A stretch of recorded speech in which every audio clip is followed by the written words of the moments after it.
964. That's the number of people this man murdered in the 1500s. He kept a diary of every kill. He wanted to reach 1,000. When they finally caught him, they broke his arms, legs, strapped him to a wooden wheel, and left him to die. He allegedly survived for 9 days. The story spread across Europe, printed in pamphlets, translated into 3 languages, and reprinted for 2 centuries. Became legend. But when we started researching this case, something didn't add up. The numbers were too high, the details were too perfect, and the evidence, well, let's discover together. This is the story of Christman Genipperteinga. To understand this story, we need to know what life was like in 1581. Back then, Germany had a serious problem with bandits. These were criminals who hid in forests and attacked people traveling on roads.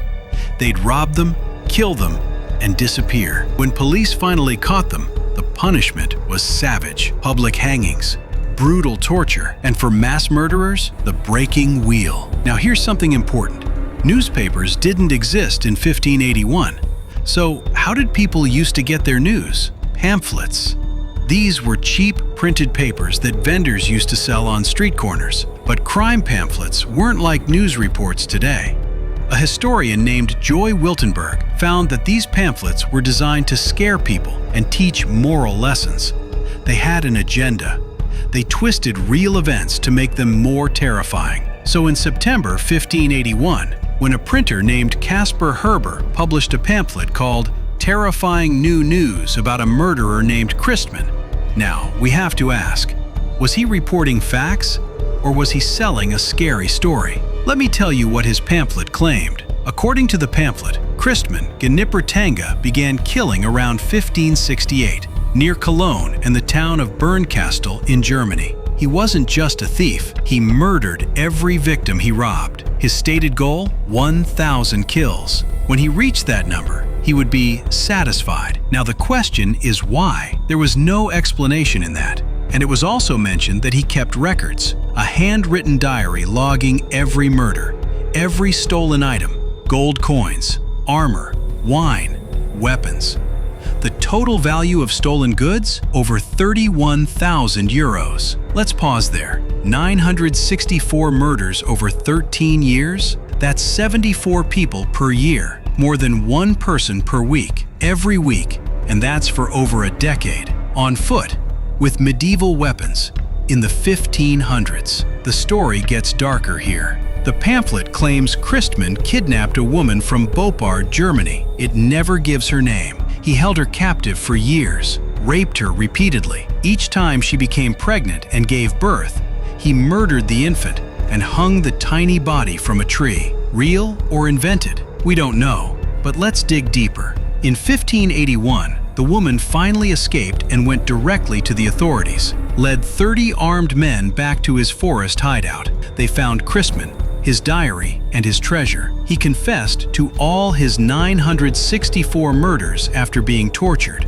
Now here's what the investigation reveals. If Christman really murdered 964 people over 13 years, there should be evidence everywhere. Terrified villagers would report missing travelers, witness accounts, a massive manhunt. The court records from his trial were available. Instead, we have one pamphlet, one publisher, 1 year, 1581. And that's when things start to fall apart. No court records exist. And here's why that's damning. In the Holy Roman Empire, breaking wheel executions were rare and required extensive judicial approval. They documented everything: tax records, property disputes, criminal trials, especially mass murder cases. Those records still exist for other criminals from that period. For Christman, nothing. The diary, the most important piece of evidence, was never preserved. Think about that. Authorities supposedly recovered a handwritten ledger documenting 964 murders. That would be the most valuable historical document of the era. Museums would fight over it. Historians would dedicate their careers to studying it. It vanished the moment the story was told. And here's what bothers bothers me most. Not a single victim is named. 964 people murdered. Not one name. Not one grieving family was mentioned. Not one grave was found. All that's left is a list of numbers. But the biggest red flag? The numbers themselves. Because when you compare Christman to real serial killers,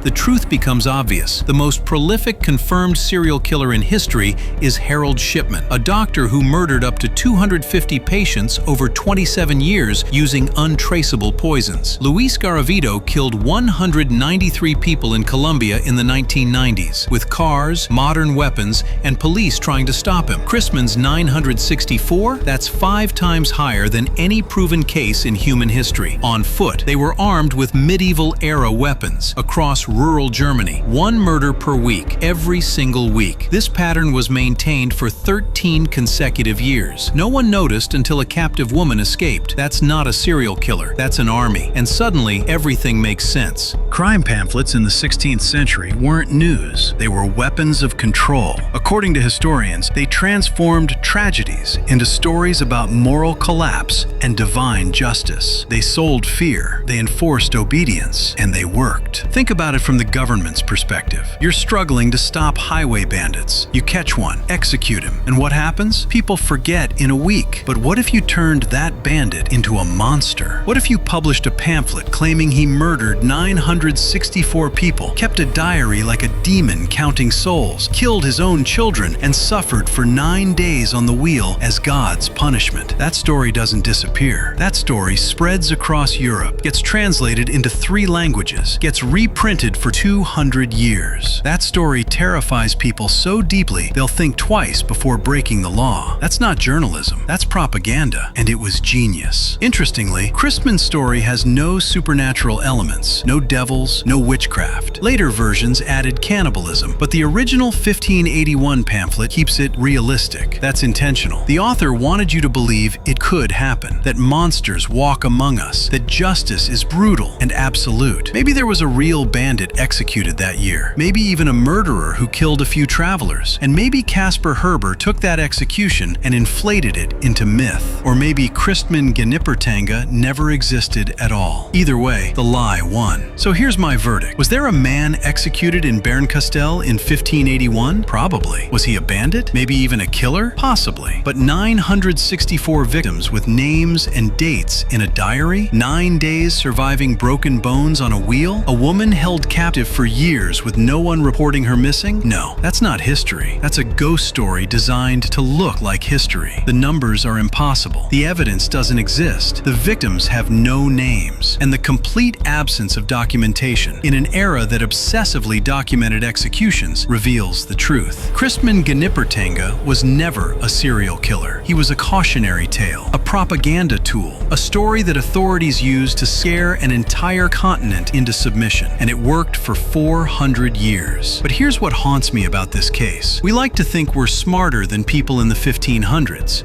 That we wouldn't fall for obvious lies, that we'd demand evidence before believing extraordinary claims. But every day, stories go viral with no proof. Legends become facts because they're repeated enough times. We share, retweet, and believe without investigating. 964 murders, a diary, 9 days of suffering. For 4 centuries, no one questioned it. Thanks for watching. Please hit the like button, share your thoughts in the comments section, and subscribe for more investigations like this.